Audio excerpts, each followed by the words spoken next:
Warm greetings from TNV Academy. Today in this session we are going to discuss about material data safety sheet.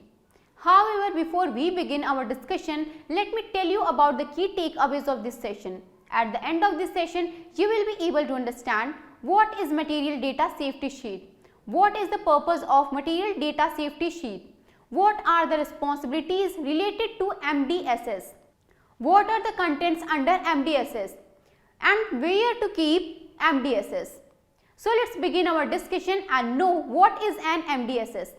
A material data safety sheet (MSDS) is a document that contains information on the potential hazards, health, fire, reactivity and the environmental, and how to work safely with the chemical product. It is an essential starting point for the development of a complete health and safety program. It also contains information on the use, storage, handling and emergency procedures, all related to the hazard of the material. The MSDS contains much more information about the material than the label. MSDSs are prepared by the supplier or manufacturer of the material. It is intended to tell what are the hazards product are, how to use the product safely, what to expect if the recommendations are not followed, what to do if accidents occur, how to recognize symptoms of overexposure and what to do if such incidents occur. The data sheet may be written, printed or otherwise expressed and must meet the availability, design and content requirements of Workplace Hazards Management Information System legislation. The legislation provides for flexibility of design and wording but requires that a minimum number of categories of information be completed and that all hazardous ingredients that meeting certain criteria be listed subject to exemptions granted under the Hazardous Materials Information Review Act. Let's move forward and discuss what is the purpose of MDSS. The data sheet is the second element of the WHMIS information delivery system and is intended to supplement the alert information provided on labels. The third element of the system is the education of the employees in hazard information on controlled products, including instruction in the content and significance of information on the MSDS. We will now discuss the responsibilities related to MDSS. For suppliers, the first one is development or obtain a MSDS for each controlled product imported or sold for use in a workplace. The second one is ensure the MSDS for the controlled product. Discloses information that is current at the time of sale or importation of the product. Was prepared and dated not more than 3 years before the date of sale of importation. Is available in both official languages. The third one is ensure the purchaser of the controlled product has a copy of the current MSDS at the time of or prior to the purchaser receiving the controlled product. The fourth one is make available any information that is considered confidential, trade secret information and therefore exempt from disclosure to any physician or nurse who requests that information for the purpose of making a medical diagnosis or providing medical treatment. For employees, the first one is ensures that an up-to-date supplier MSDS is obtained from the supplier the first time a controlled product is received in the workplace. The second one is evaluates the date sheet received to determine its dates of production. The data sheet must be dated within 3 years of current date. Second one is maintains up-to-date MSDSs as soon as practical but no later than 19 days after new hazard information becomes available to the employer. Third one is at least every 3 years. The fourth one is ensures a copy of all data sheets which are required for the workplace are made readily available at the work site too. Workers who may be exposed to the controlled product. The Occupational Health Committee OHC note. The MSDS may be made available on a computer if the employer takes all responsible steps to keep the terminal in working orders, makes the data sheets readily available to the employee and provides training in assessing the computer stored data to the employee. Fifth one is ensure that the employee who works with a controlled product or in proximity to a controlled product is instructed in the content required on the MSDS. The purpose and significance of information contained in its instruction must ensure that employees know procedures for the safe use, storage, handling and disposal of controlled products, including procedures in the event of an emergency involving a controlled product. The sixth one is provide confidential, trade secret information to a doctor or nurse who requests this information for purposes of making a medical diagnosis or rendering medical treatment in an emergency. The seventh one is the employer can produce data sheet in order to provide additional information or alter the format used as long as there is no less information provided than the original supplier MSDS contained.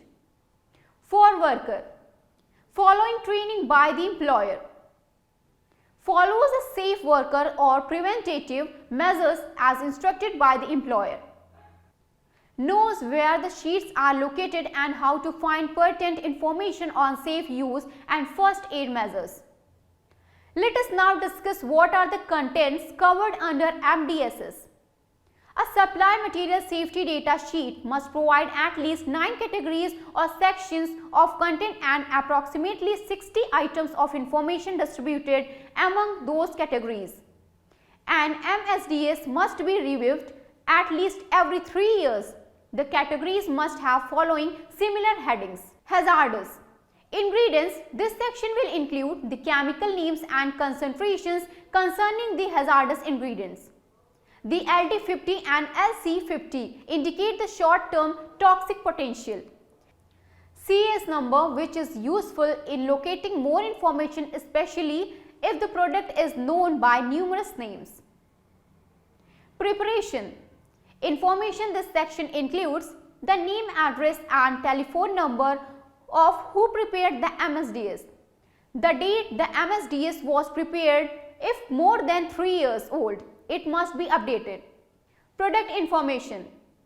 This section identifies the products by the name on the supply label, provides the chemical name, family and formula including molecular weight, lists the products, identifies manufacturers and suppliers' names, addresses and emergency telephone numbers. Physical data. This section includes information indicating how it looks and how it will behave when it is used, stored, spilled and how it will react with other products indicated through the state it is in, example liquid, the order and appearance of the product, the specific gravity, vapor, density, evaporation rate, boiling point and the freezing point, the vapor pressure. The higher the concentration, the higher the possible air concentration, the order threshold, which is the lowest airborne concentration of a chemical that can be perceived by a smell, the pH reflecting corrosive or irritant nature of the product. Fire and explosion hazard. This section describes the temperature and conditions that can cause the chemical to catch fire or explode. UEL, upper explosion limit, or UFL, upper flammable limit, will indicate the highest concentration of a substance in the air that will produce a fire or explosion when a source of ignition, heat, spark or flame is present. LEL, lower explosion limit, or LFL, lower flammable limit, will indicate the lowest concentration of a substance in the air that will produce a fire or explosion when a source or ignition is present. From the LEL to the UEL, the mixture is explosive. Below the UEL, the mixture is too lean to burn. Above the LEL, the mixture is too rich to burn.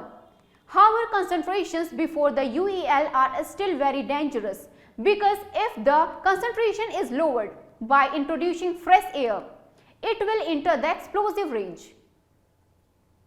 Means the extension, including the type of fire extinguisher required.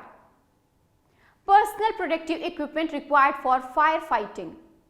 Some of the storage requirements, however, more of this information is found in the reactivity data section. Reactivity data. This section describes the chemical stability of the product and its reactions to light, heat, moisture, shock and incompatible material. Incompatible products that must not be mixed or stored near each other. The need for disposal before they become extremely reactive. Toxicology properties. This section describes the harmful effects of the exposure, how the product is likely to enter the body and what effects it has on the organs in the body. The short-term acute and the long-term chronic health effects and exposure to the product. The exposure limits, which indicates the maximum concentration in the air of a hazardous substance, gas, vapor, dust, mist, fume, to which nearly all workers without personal protective equipment can be repeatedly exposed without adverse health effects. Exposure limits are expressed in three ways. TWA, time weightage average, indicating the maximum average concentration to which workers can safely be exposed for a normal 8 hours work day or 48 hours work week. STEL, short-term exposure limit, indicating the maximum concentration to which workers can safely be exposed for a period of up to 15 minutes. The STEL is higher than the TWA. It may not be sustained more than 4 times a day. Ceiling describes the concentration that may not be safely exceeded at any time, even for an instant. The C is higher than the steel. The C is higher than the STEL. If these limits are to be exceeded, the workers must use recommended personal protective equipment. Exposure limits are expressed as ppm for gases and vapors and as mg/m3 for dust, fumes and mists. Note these limits may be expressed as OEM. If these limits are to be exceeded, the workers must use recommended personal protective equipment. Exposure limits are expressed as ppm for gases and vapors and as mg/m3 for dust, fumes and mists. Note these limits may be expressed as OEL, PEL and TLV. Information used to assess the health problems of any employee who uses the chemical and determine if that worker's problems are related to the chemical. Preventative measures. This section provides instruction for the safe use, handling and storage of the product, the personal protective equipment or safety devices required, the steps for cleaning up spills, information on the waste disposal requirements. First aid measures. This section describes specific first aid measures related to acute effects of exposure to the product. First aid steps in the correct sequence. Information to assist in the planning of emergencies. Now let us talk about where does MDSS must be located or stored. SDSS can be stored electronically or as a paper copies.